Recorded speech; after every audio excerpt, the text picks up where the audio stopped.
여러분, 드디어 이제 욥기 38장이 왔습니다. 욥기 38장에서 하나님께서는 욥에게 당신 자신을 나타내십니다. 드디어 하나님이 나타나신 거예요. 욥에게 말씀하시는 겁니다.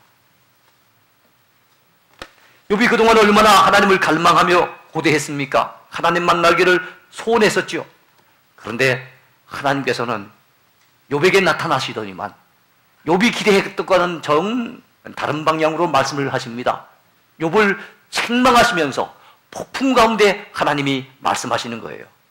첫 번째 생각해 볼 제목이 뭡니까? 무지한 말로 하나님께 질문하는 자가 누구냐?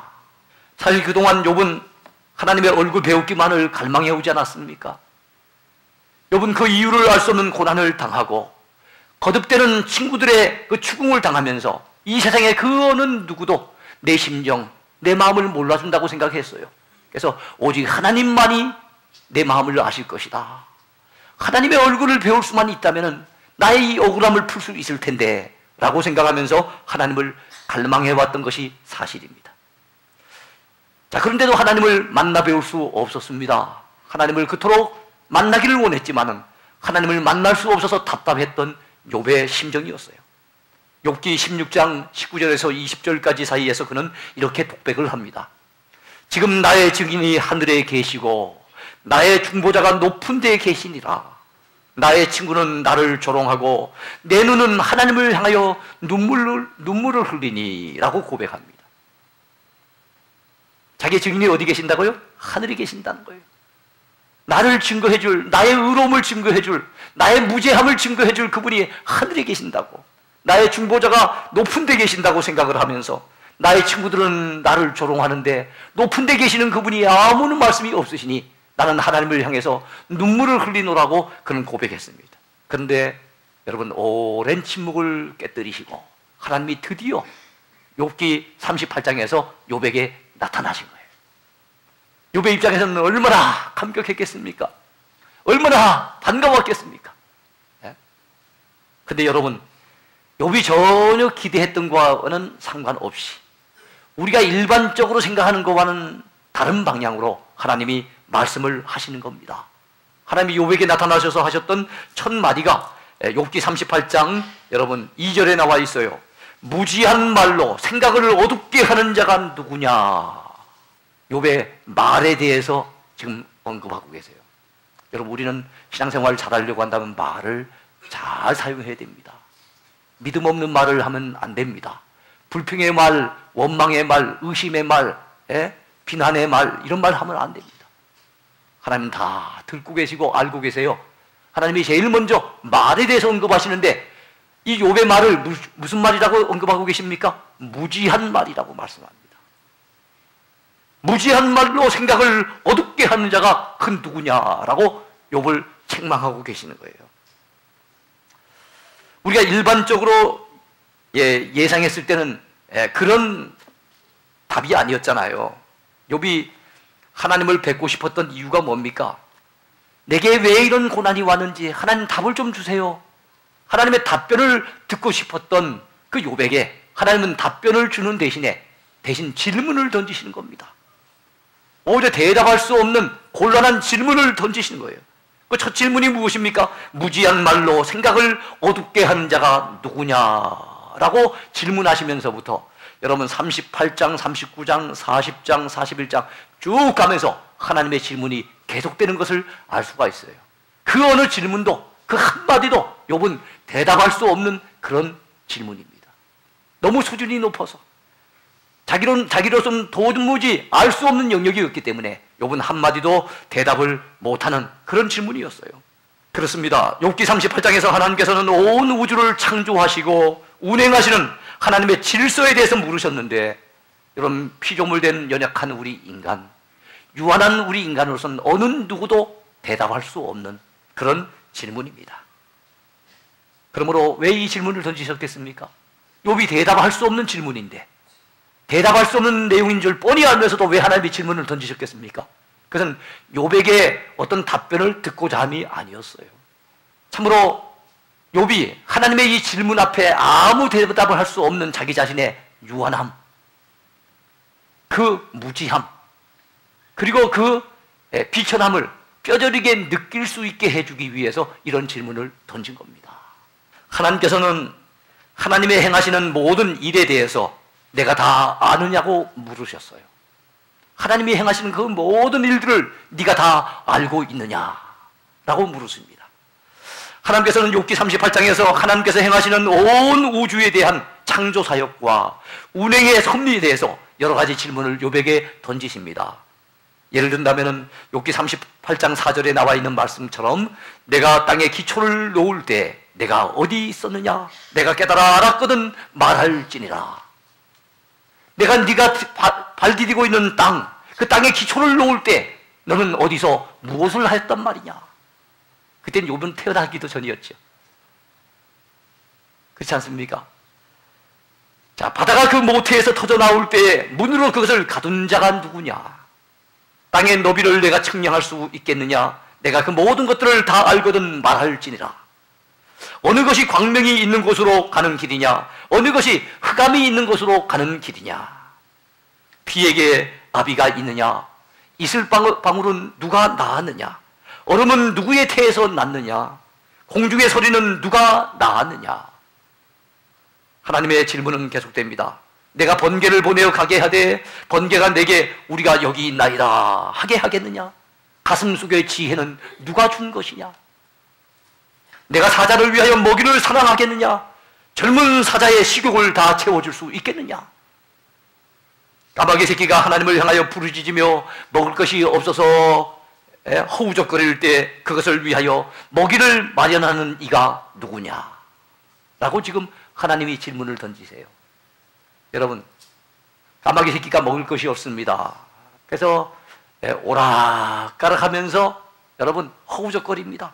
먹을 것이 없어가지고 힘이 빠져 있는데 우리가 여러분들이 야야 사랑하는 까마귀 새끼야, 너도 불쌍하구나, 이리 오너라.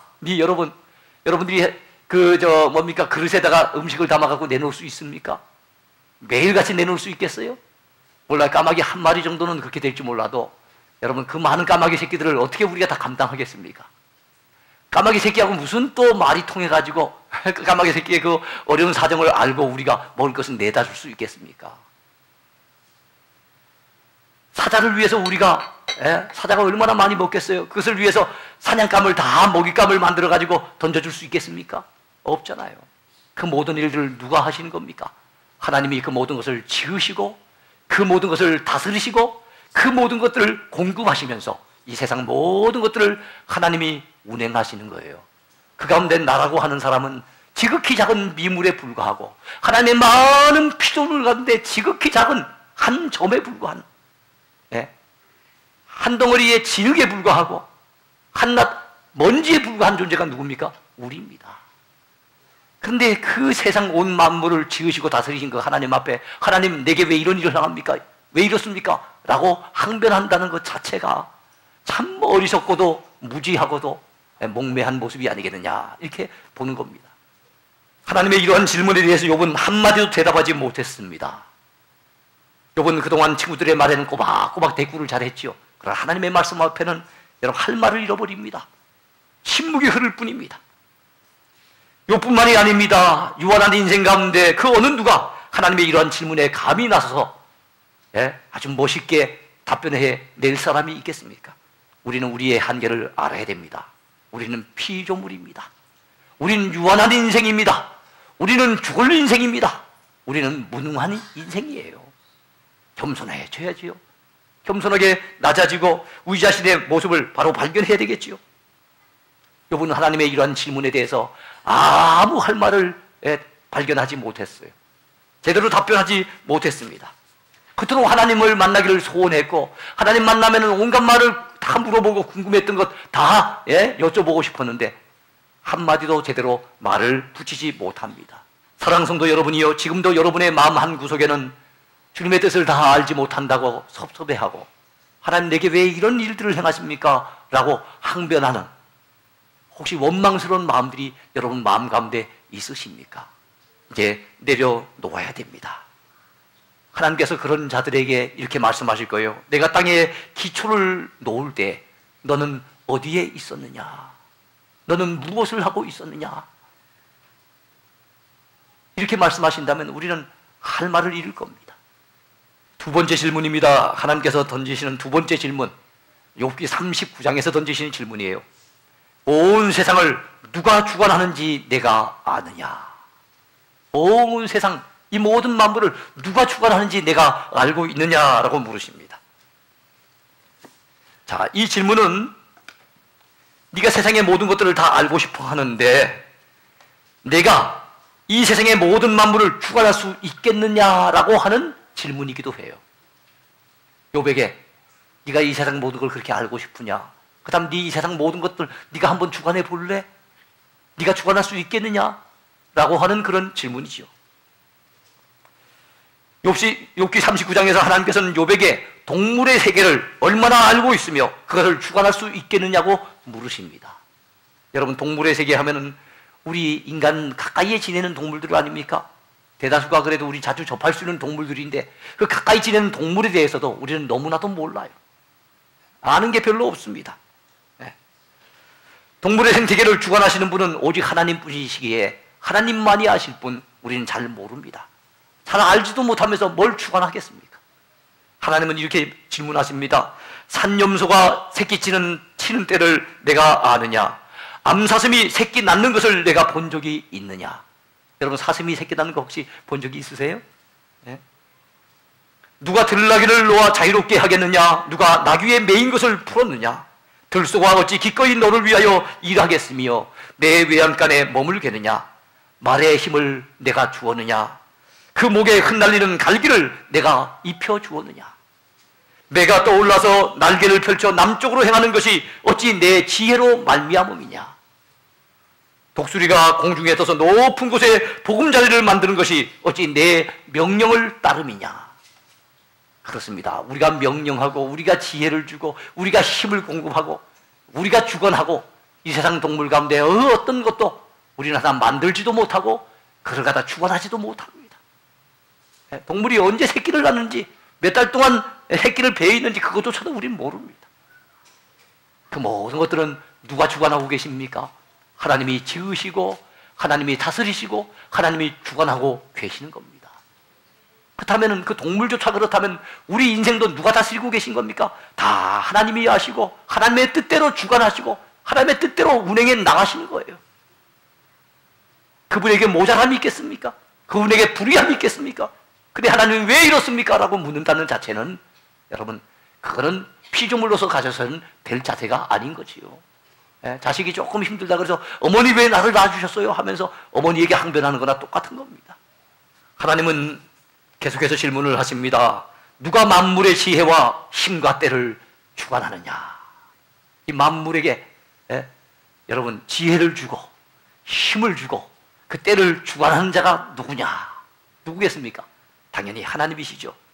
우리 하나님은 만물에게 지혜를 주시고 힘을 주시며 때를 주관하시는 분이십니다.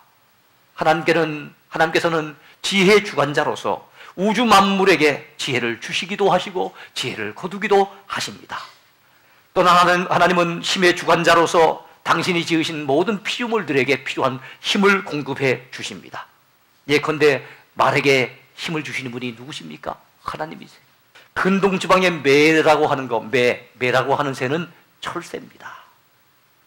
그렇기 때문에 기후에 따라 팔레스타인 지방에 머물기도 하고 또 때가 되어지면 저 남쪽으로 이동해 가기도 합니다.